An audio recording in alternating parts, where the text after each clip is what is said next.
Bom, pessoal, agora vou fazer um pouco de debate. Não sei se os palestrantes querem sentar à mesa para já ter o microfone.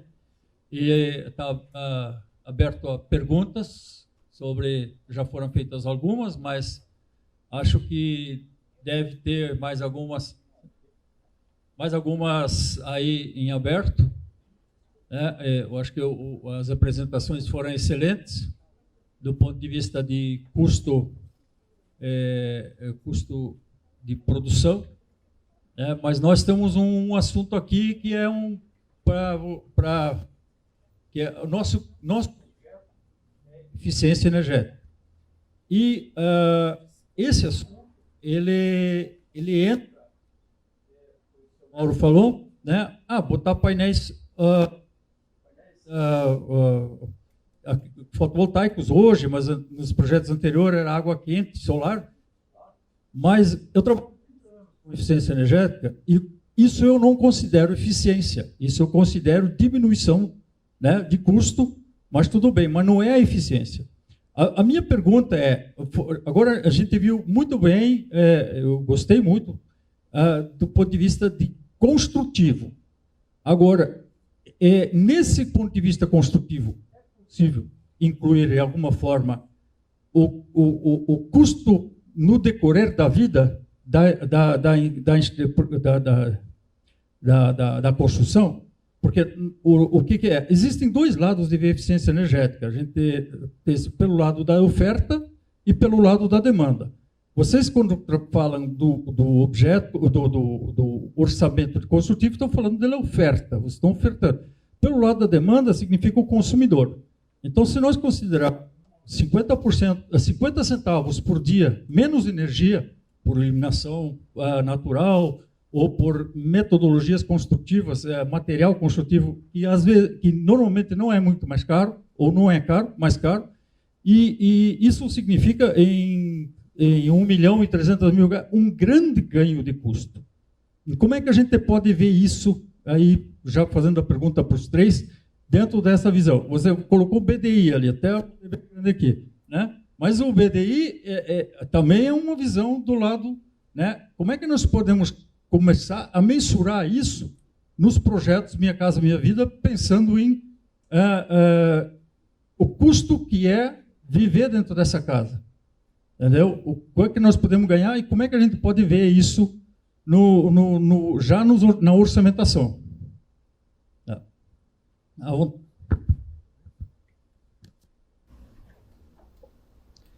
Bom, eu vou me referir ao que eu até citei na apresentação, da nossa limitação enquanto sistema de referência, né? O SINAP é, vamos dizer, um sistema que vem a oferecer vamos colocar assim, preços e custos para se fazer uma produção, como se depois não se tivesse ali, vamos dizer, a própria durabilidade daquele bem que se venha a construir, tá? Então, primeiro, talvez até pela construção que se teve do sistema de referência, ou seja, ele partiu de uma situação que foi, vamos dizer, um acúmulo de dados ou de definição de uma cesta para poder se gerar um índice, para se adicionar, na época ainda da correção monetária, lá no final dos anos 60, início dos anos 70, tá certo? Para uma situação de se obter referência de custo de produção pura e simplesmente. Quando eu citei, por exemplo, alguns elementos em termos de insumos que têm um custo mais aquém do que aqueles em média praticados, tá? Foi simplesmente para citar a situação de se obter um custo de produção reduzido. Não significa nada em termos de durabilidade daquele bem, tá? Então, eu digo que essa é a primeira restrição que o SINAP tem. E quando eu vejo, por exemplo, a gente dialogar em termos de uma eficiência energética, veja, eu já comecei me desculpando, porque nós não temos isso no SINAP, tá? Algumas situações, por exemplo, que a gente vê não exatamente dentro da Caixa, ou mais especificamente dentro do SINAP. Quando se fala de utilização de ferramentas como o BIM, por exemplo, tá? Ali se imagina alguma coisa que eu vou falar especificamente de bens que são construídos, por exemplo, no caso da Caixa, que tem diversas unidades que ou aluga ou constrói em algumas situações, mas que tudo que se aplica ali tem uma consequência. Ou seja, se eu usar uma torneira de melhor qualidade, sob o ponto de vista de atendimento à norma, que é uma outra situação que a gente tem quando passa isso para o IBGE, ela atendeu. Ou seja, aquele insumo ali atendeu a esse pré-requisito em termos de norma e tudo. Só que nós sabemos o seguinte, mesmo nesse atendimento, se você utiliza, vamos dizer, componentes cuja durabilidade é maior, necessariamente vai custar mais caro. Nós não temos esse tipo de classificação em termos de sistema, tá? Eu estou falando, nem estou falando de energia, de eficiência energética. Eu estou simplesmente falando de durabilidade de um bem construído e do que poderia estar, vamos dizer assim, relacionado à questão da qualidade. Então, o que eu entendo? Sob o ponto de vista de ter referências que possam gerar uma, digamos, maior eficiência em termos do resultado daquele projeto enquanto construção futura e manutenção por quem venha adquirir. Que venha se constituir alguma regra dentro dessa prática normativa, né, de estabelecer, inclusive, os custos para a produção das unidades, que se, vamos dizer assim, considere este fator. Tá? Senão nós vamos fazer uma conta basicamente seguinte: é possível o programa pagar por esta produção? No caso de quando não é o programa, é aquele, entre aspas, chamado por nós mutuário, ou seja, quem adquire e vai ficar ao longo da sua vida, de determinados anos, pagando, este bem tem esta durabilidade? Tá? Então, essas são as questões que se verificam.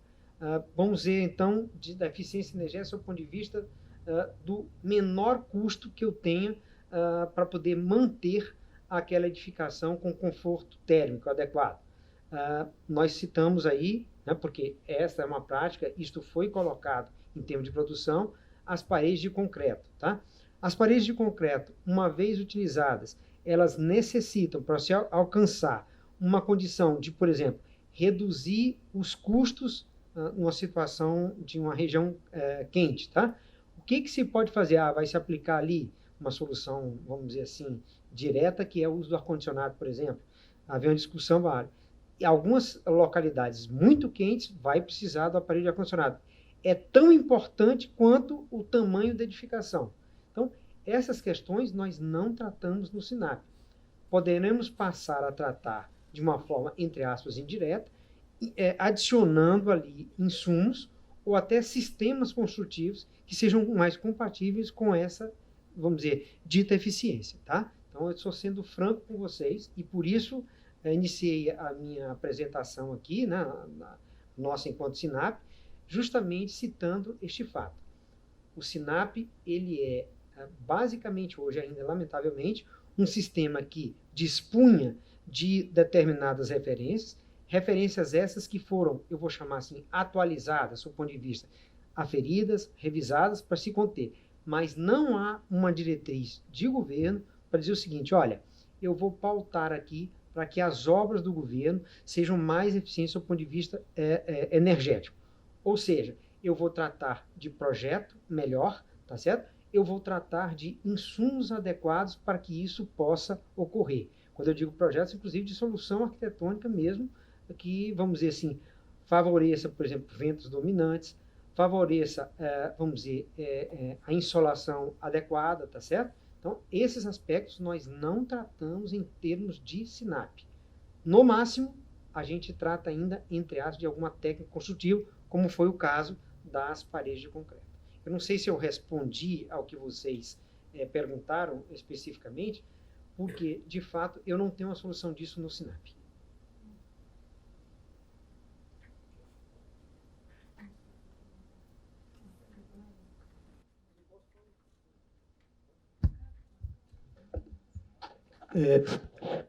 Na linha do que o Mauro comentou agora, O que eu entendo, sabe, Lota, é que isso não está sensibilizado nas rotinas de funcionamento governamentais e operacionais brasileiras, né? Nem só da Caixa, isso, né? Me parece que isso é uma coisa ainda carente de discussão para ser inserida no rol de elementos assim detectáveis numa rotina de funcionamento programático, como é o Minha Casa Minha Vida. Por exemplo, a gente não discute hoje qual é o gasto energético para fazer a casa que... A gente não compara o gasto energético para implantar uma certa casa de concreto versus uma casa de madeira, por exemplo. A gente não tem uma forma de mensurar isso. Caminho para isso, o que é que eu vejo? Eu não vejo outro que não seja aproximar o órgão ministerial, porque é o seguinte, isso teria que entrar, de alguma forma, numa especificação mínima, que, a meu ver, é um dos principais regramentos do Minha Casa Minha Vida, essa especificação mínima. Se isso não entrar objetivamente como algum elemento possível de ser aferido ou mensurado, tecnicamente falando, não tem como isso ser executado rotineiramente dentro de um arcabouço normativo nosso. Então, aproximar o Ministério dos agentes financeiros, porque a gente tem um papel, embora grande, da Caixa, é um agente financeiro nesse papel, nesse processo. Da academia e do setor construtivo, das empresas. Esses quatro têm que conversar para tentar criar uma forma de que isso se insira. Hoje, eu não vejo ainda, em termos materiais, como isso se inseriria nessa discussão. A meu ver, passa por uma interlocução muito próxima, e aí eu acho que o Ministério teria um papel protagonista na hora de iniciar essa discussão. Porque a gente sabe que isso é importante, a gente concorda tecnicamente que isso é importante, mas enquanto não virar algo palpável, material, para que se insira numa rotina de funcionamento do programa, a gente não tem como acessar. Agora, a discussão eu acho pertinentíssima, que a gente tem que evoluir para essa direção, porém, enquanto agente financeiro, nosso papel ainda é um pouco limitado para suscitar e deflagrar essas discussões, porque talvez isso esteja até além do nosso papel enquanto agente financeiro hoje. Pode ser que aí, futuramente isso evolua e a gente consiga conseguir progresso nessa direção aí.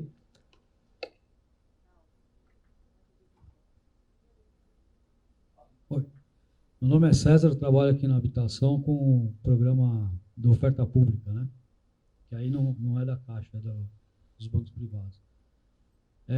A gente está no quarto diálogo de eficiência energética e eu vou citar, assim, quando eu falo em eficiência energética, para mim é uma coisa muito importante, porque esses dias eu li que para você fazer uma calça jeans você gasta 5.000 litros de água, né? Então, onde está a eficiência disso, né? E eu penso justamente isso da produção de habitação de interesse social. Se a gente não, enquanto ministério, enquanto atores que atuam nessa produção, a gente não começar a dar exemplo, o mercado não muda. Então vai continuar fabricando aquelas coisas, porcarias que não duram o tempo da vida útil do imóvel e vendendo a um preço talvez caro, né? Para o custo-benefício dele. E aí a gente deixa de comprar aquele que é bom, porque acha que o outro está mais caro, e na verdade não é, né?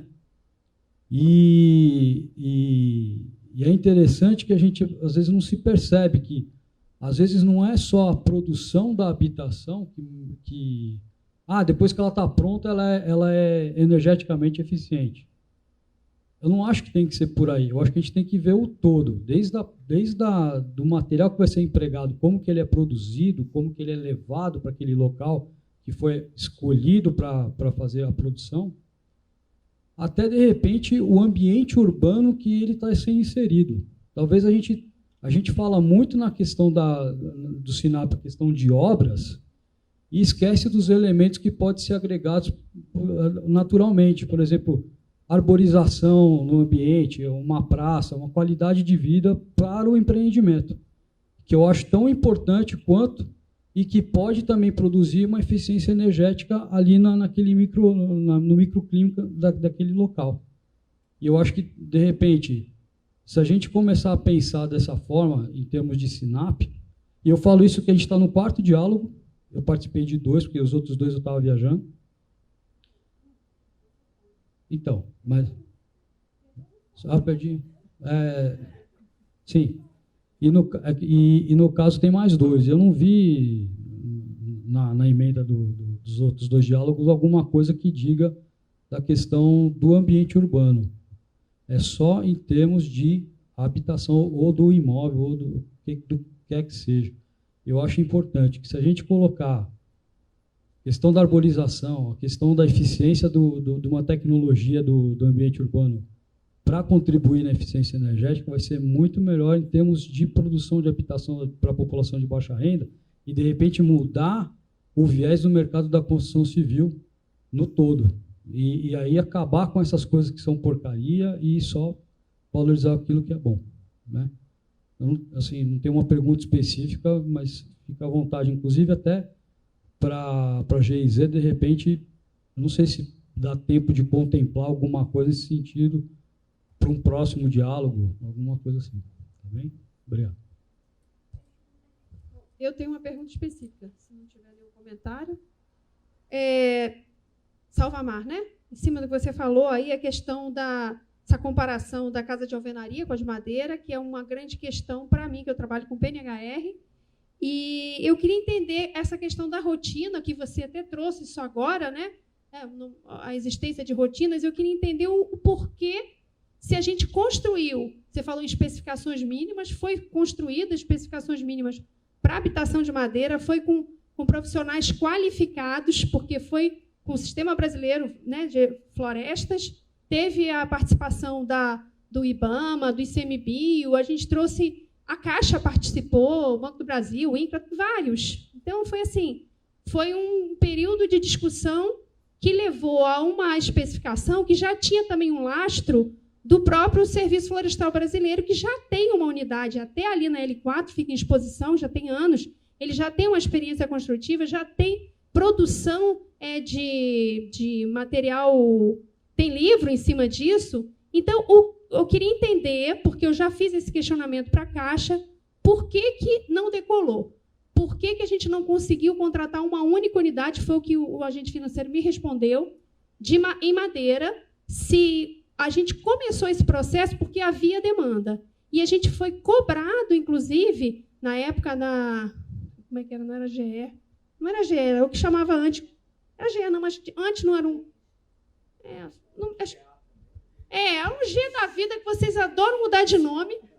E aí fomos cobrados o seguinte, olha, nós estamos ali, na ponta, a GEAB está sofrendo, que não era GEAB também na época, sofrendo pressão, precisamos das casas de madeira. Nós recebemos, eu sei porque fui eu que instruí o processo, então nós recebemos, desde o governo estadual, governos municipais, entidades organizadoras, solicitando a permissão para fazer casas em madeira. A gente soube até que algumas já tinham sido permitidas antes, mas não sob essas especificações que foram criadas a posteriori. A gente tem um rol, inclusive, assim, como foi para a região norte, era em condições de alagamento, em condições de semi-alagamento, terra firme, etc. Tem tudo discriminado. Que madeira que eu uso para tesoura, que madeira que eu uso para os painéis, tudo, assoalho, e, misteriosamente, não se construiu, não se teve. Aí a resposta foi, não teve demanda. Olha, sinceramente, eu não acredito.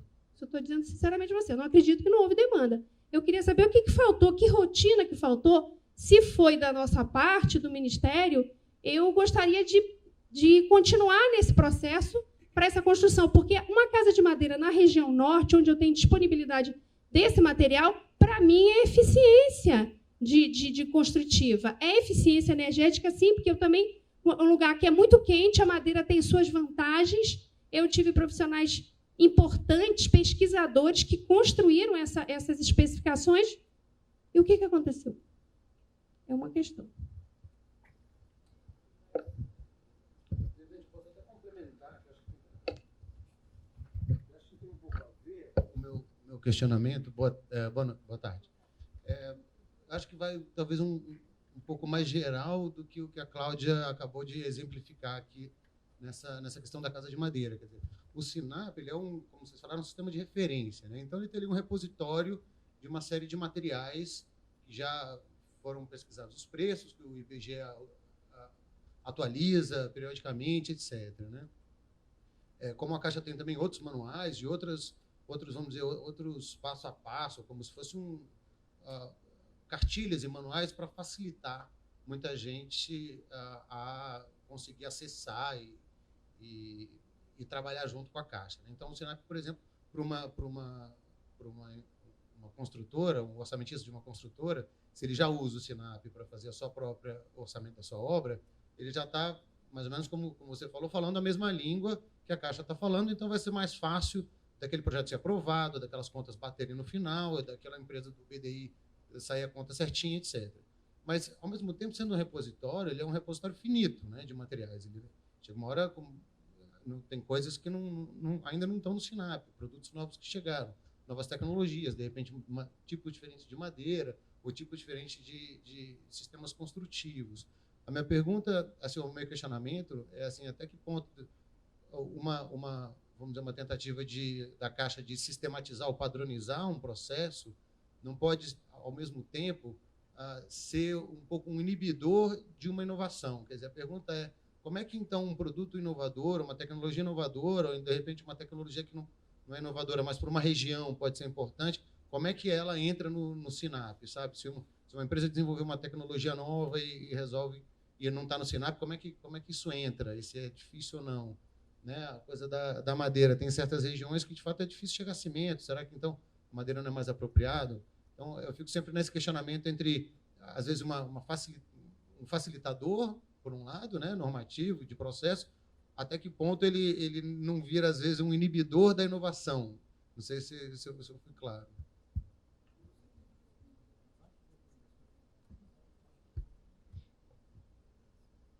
Bom, vamos falar do Sinap aí, porque com relação aos programas, como a Caixa atua nos programas, eu não posso falar. Com relação ao Sinap, eu só queria relembrar um ponto. O Sinap que nós temos hoje, que, veja, quem já usou o Sinap antes de 2012 e usa hoje, é fácil reconhecer que houve uma evolução incrível. Não é elogiando quem está atuando atualmente, é porque era tão ruim que qualquer coisa que a gente fizesse a mais ia ficar muito bom, né? Porque justamente ele não foi criado para ser referência. E agora nós estamos transformando, desde 2013, mais especificamente, ele em um sistema de referência. Mas o que eu abordei com vocês, ele é um sistema de referência cujo universo foi estabelecido, ou está estabelecido até agora, naquilo que ele já continha. E dentro desse já continha, ele não é indutor de novas tecnologias ou de, vamos dizer, não vou dizer novas, porque casa de madeira não tem nenhuma novidade nisso. Talvez a casa de madeira seja mais antiga do que qualquer outro tipo de casa. Talvez não seja mais antiga só do que a casa de pedra, mas do restante, concreto com certeza é. Então, o que acontece? Se o governo federal estabelecer que o Sinap deve conter uma determinada, vamos dizer, sistema construtivo ou de materiais construtivos para poder gerar a possibilidade de ter um custo, seja por característica física, como eu apresentei para vocês, como se fosse um parâmetro, seja a elaboração de orçamento, propriamente dito, eu não vejo nenhuma dificuldade de fazer isso. Só que hoje, eu acredito, talvez a Isabela, minha colega aí, que trabalha mais com orçamento, e lá procura identificar insumo, composição para poder fazer os orçamentos, que é muito diferente de quem trabalha como eu, pontualmente, olhando a composição isoladamente, né? A hora do vamos ver é a hora do orçamento, que aí se identifica que está faltando, tá? Mas eu não tenho elementos no Sinap que compostam tudo isso. O que eu tenho no Sinap é concreto, basicamente. Tem alguma coisa de estrutura metálica, inclusive é um dos grupos que a gente vai estar proximamente lançando novamente. E isso poderia ter diversos outros. Mas o que acontece? Eu trabalho por demanda. Essa demanda, hoje, eu vou dizer para vocês, com toda franqueza, vocês vão ficar estarrecidos, talvez. Hoje, o meu maior demandante, me lembrar o que não tem no Sinap, é o empresário. É a CEBIC, que, sabiamente, montou um grupo para acompanhar, porque ela tinha todo interesse, para o Sinap não ficar com um preço que não fosse o preço de mercado, tá? Montou um grupo para poder acompanhar e verificar o que a gente está fazendo. Depois descobriu que, além de acompanhar, era importantíssimo que a gente que eles promovessem seminários para a gente divulgar como é que se usa o Sinap adequadamente, tá certo? Então, o que eu acho é o seguinte, quem determinou a Caixa que fizesse o Sinap como ele é hoje foi o governo federal. Então, o governo federal, e aí, para vocês, a moto está sendo genérico. Não, eu vou falar especificamente. Se existe uma equipe técnica, um determinado ministério, não estou falando só de vocês, não, que tem necessidade de ver traduzida no SINAP alguma coisa, que essa solicitação seja encaminhada. E nós da Caixa, provavelmente, se chegar para nós, digamos que seja do Ministério de vocês, nós vamos consultar o Ministério da Economia. Ministério da Economia, vocês é que são detentores da administração pública e que estabeleceram lá o decreto. Qual é a abrangência que vocês querem que dê ao SINAP? Vamos incentivar esse tipo de construção? E só para finalizar aqui a minha fala.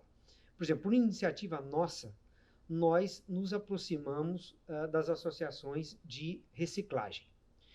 Por quê? Quem que pese o Brasil ser um país de grande extensão territorial, a gente ainda tem muito espaço para construir, a gente percebe o seguinte, que nós temos que dar destinação aos resíduos das construções. Se eu puder utilizar esse resíduo para retornar como material construtivo, ótimo. Então, nós já temos alguns materiais, são poucos, mas nós temos alguns materiais nesse sentido, tá certo? E vamos querer colocar esses materiais nas próprias composições. Isso é iniciativa nossa, que o governo federal não colocou, e você fala, mas por que você não faz com o caso da madeira? Porque eu amplio muito mais. Na realidade, eu estou querendo, quando faço isso, quando eu digo faço isso em nome da Caixa, tá? É dizer o seguinte, como a Caixa quer parecer também uma empresa que, vamos dizer assim, de alguma maneira está fomentando a sustentabilidade, ela vai ser bem vista nisso. Mas é um início muito, vamos dizer assim, embrionário de uma solução desta ordem. Mas acho eu, volto a repetir, que quem é dono do dinheiro são os ministérios. E são os ministérios que estabelecem os programas. E esses programas têm regras. E essas regras podem ser associadas a questões como esta. Inclusive, quando se optar por colocar uma torneira de PVC ou colocar uma torneira, digamos, de componentes metálicos, supostamente a de componentes metálicos tem uma durabilidade maior.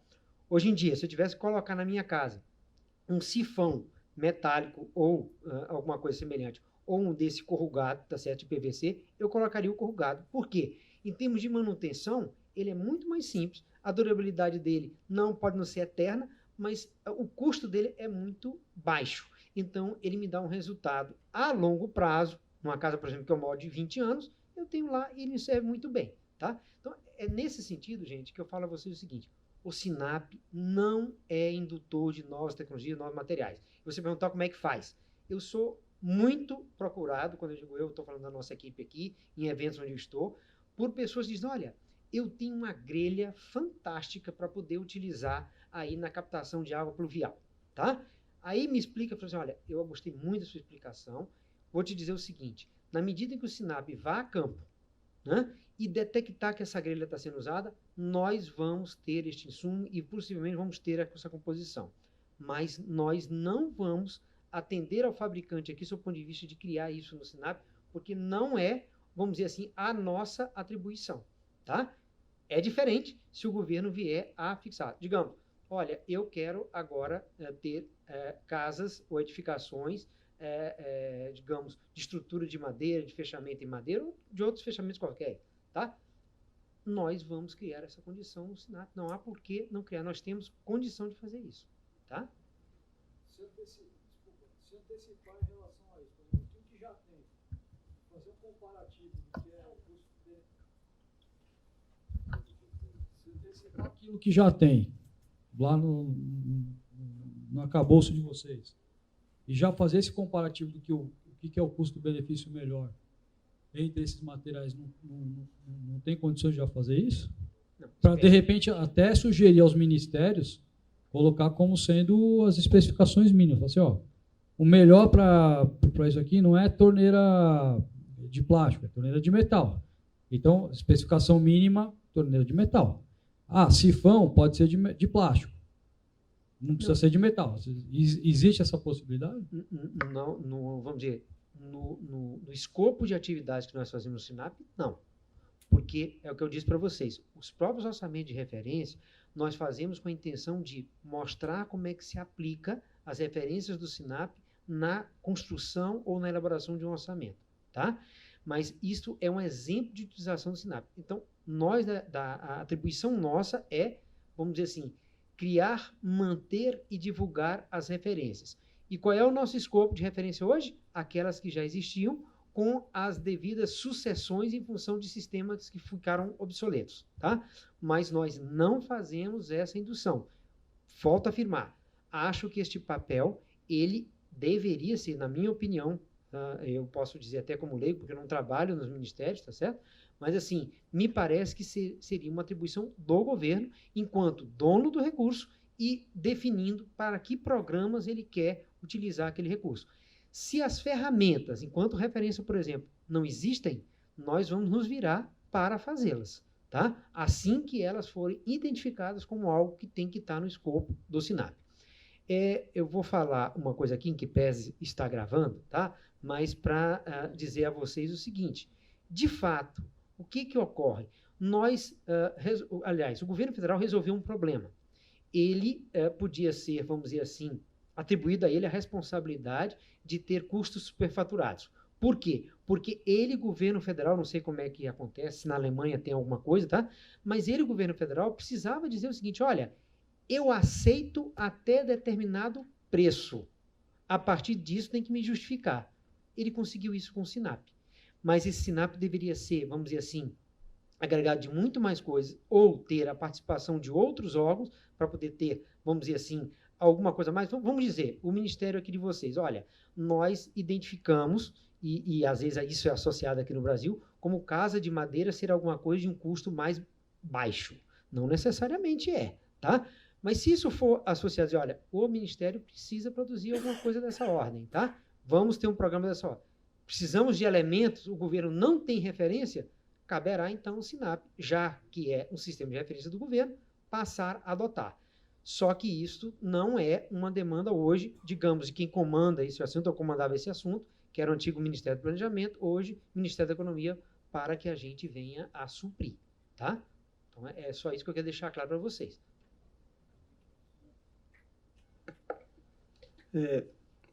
Confesso que eu não tenho resposta assim, objetiva para dizer por que não prosperou as contratações com casa de madeira.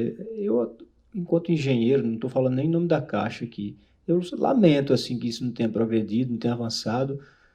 Não sei detalhes se as entidades organizadoras apresentaram as propostas de forma suficientemente instruída para que a contratação evoluísse, se houve algum óbice de ordem documental nesse sentido. Eu concordo plenamente com você. Assim, agora eu teria que ver em que locais isso foi apresentado, que entidades apresentaram, porque o PNHR é um programa que tem muitas especificidades, assim, até mais delicado do que o próprio FA, pela própria questão da forma como ele é construído, né? Depende das organizadoras, que a gente sabe a dificuldade operacional que é para eles levarem isso adiante. Também, assim, eu só desconheço, assim, o que é que eu sempre deixo claro, no meu pouco entendimento, assim, a Caixa, ela desenvolve rotinas que são decorrentes dos regramentos que atuam sobre ela, assim. O que eu estou querendo dizer com isso? A gente não é nosso interesse criar dificultadores além dos legais que já existem para que a coisa evolua. Não sei lhe dizer exatamente porque que isso não prosperou, embora eu lamente, assim, como técnico, porque concordo com você em relação ao seu comentário. E você falou em rotinas. Aí, como você citou as rotinas e comparou, eu falei, que problema tem, de repente, nessas rotinas? Que rotinas seriam essas? Tem alguma coisa que caberia ainda ao Ministério que ficou faltando?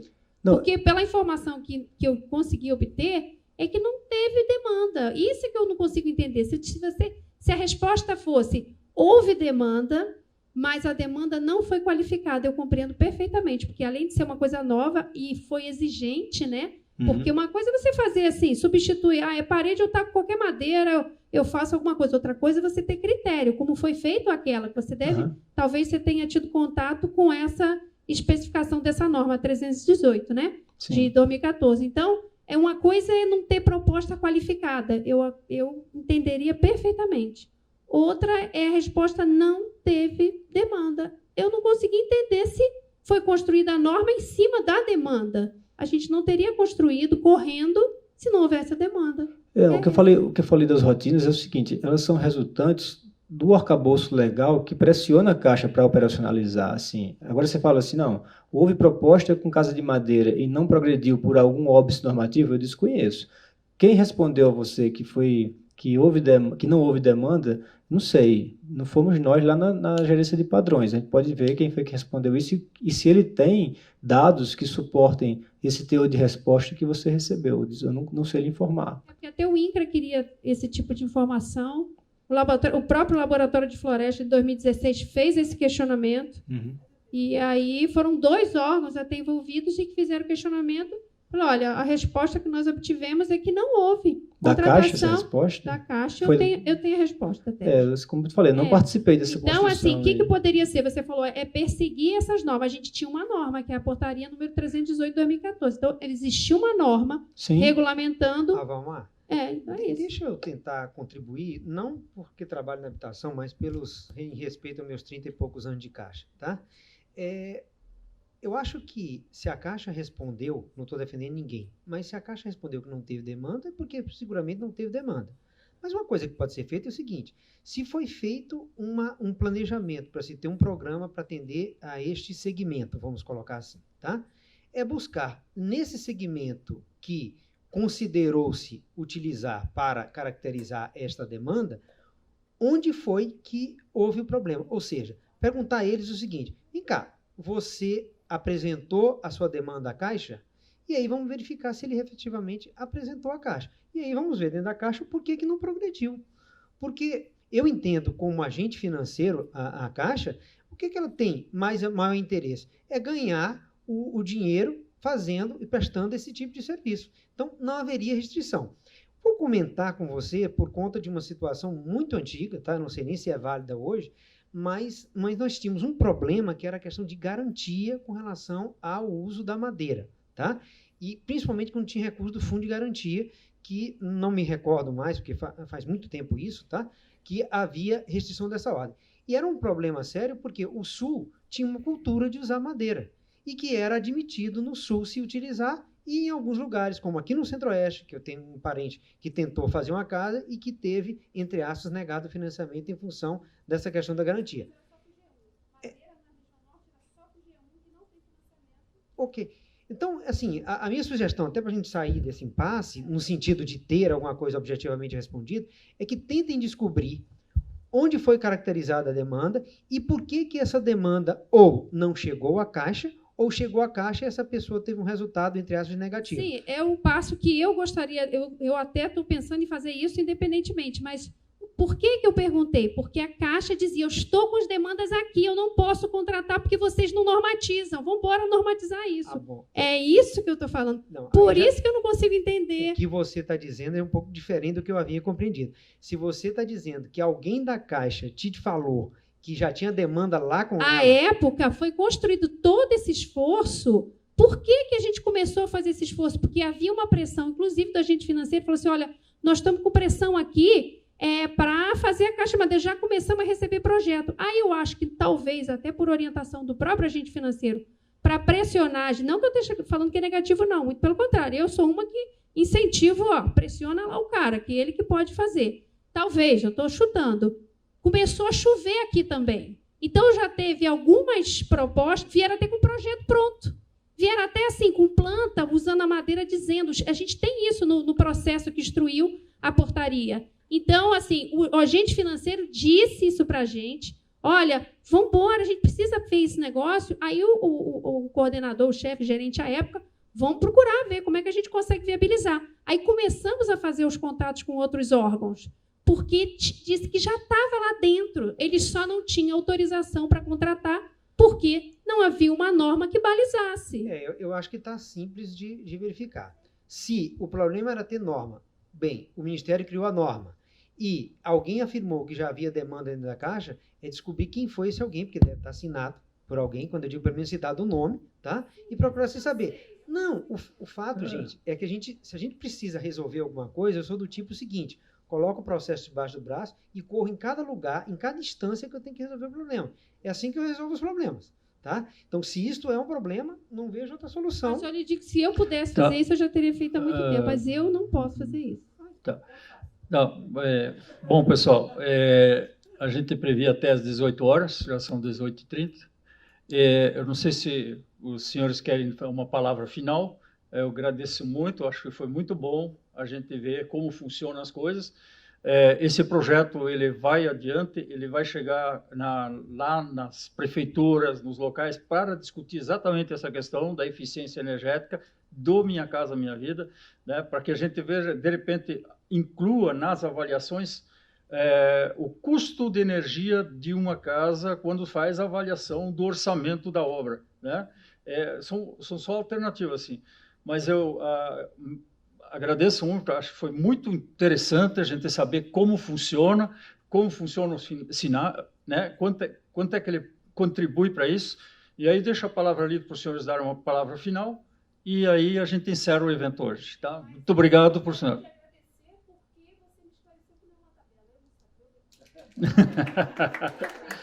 Bom, então eu vou dizer para você o seguinte, que a missão nossa foi cumprida. Porque você depois conta a quantidade de vezes que a gente fala isso, entendeu? E você perceba... Bom, para vocês não acharem que eu estou falando ao vento, nós temos reunião com o órgão de controle, a pedido deles, no dia, se não me engano, 3 agora de setembro, aqui em Brasília, para a Secretaria de Infraestrutura, e em Salvador, no dia 11 de setembro, tá? Por solicitação também deles. O daqui vão ser 2 horas, e em Salvador vão ser 7 horas de palestra. Tá?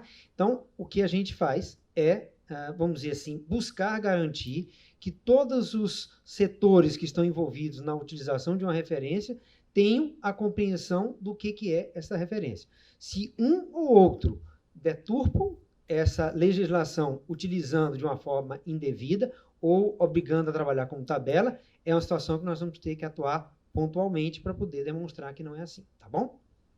Então, eu só quero agradecer e, mais uma vez, repetir que eu lamento não ter como contribuir diretamente, pelo menos na atual situação do SINAP, com, vamos dizer, um diálogo mais expressivo, no sentido de uma solução para o caso da eficiência energética, ok? Obrigado.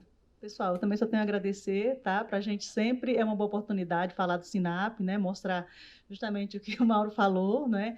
A questão de que não é tabela e a importância das informações que estão disponibilizadas, né? De conhecer as informações, tá? Espero que vocês tenham ficado com alguma...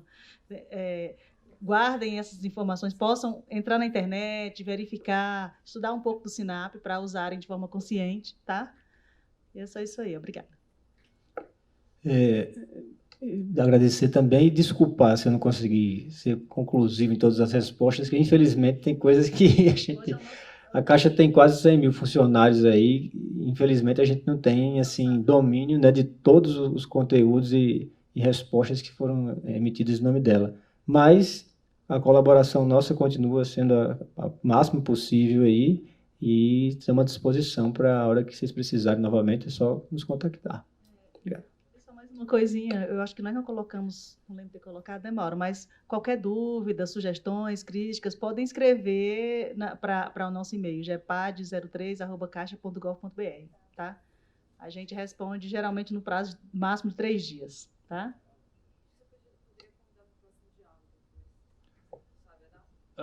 Não tenho que... Tem um convite lá fora. Não, mas vai ter o próximo diálogo, a gente vai divulgar ele, mas o assunto vai ser 12 de setembro. Isso, exatamente, está ali. Então, convidamos da Caixa também para a gente discutir isso. Né? Todos os casos, eu quero agradecer bastante mesmo, acho que a gente... Não tem essa questão, acho que a gente alcançou muitos objetivos, tá? E isso que eu pus em discussão é um assunto que a gente está trabalhando. Para isso que está aí o projeto EDOS, exatamente botar essa discussão na mesa, tá? Tá certo? Então, muito obrigado. Tá?